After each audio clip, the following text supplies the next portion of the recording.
আজকে বাড়িতে বানিয়েছিলাম সর্ষে দিয়ে বেসন বড়ার ঝাল। এখানে বেসন বড়াগুলো ভাজতে দিয়েছি।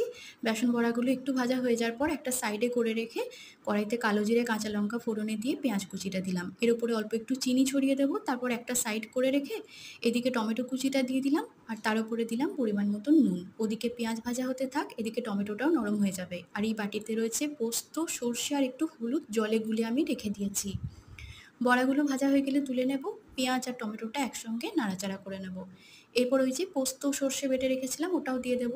পুরোটা ভালো করে মিশিয়ে নেব। মিশিয়ে নেওয়া হয়ে গেলে এর মধ্যে দেব পরিমাণ মতন গরম জল। জলটা অবশ্যই বেশি করে দেবে, কারণ বেসন বড়াতে কিন্তু জল টেনে নেবে।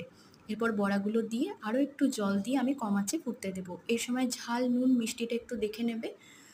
আর এরপর একটু কম আঁচে ঢাকা দিয়ে ফুটতে দিলেই হবে বেশ কিছুক্ষণ। আর নামানোর আগে অবশ্যই একটু কাঁচা সর্ষের তেল আর কাঁচা চেরা লঙ্কা দিতে কিন্তু ভুলো না। ব্যাস, বেসন বড়া রেডি।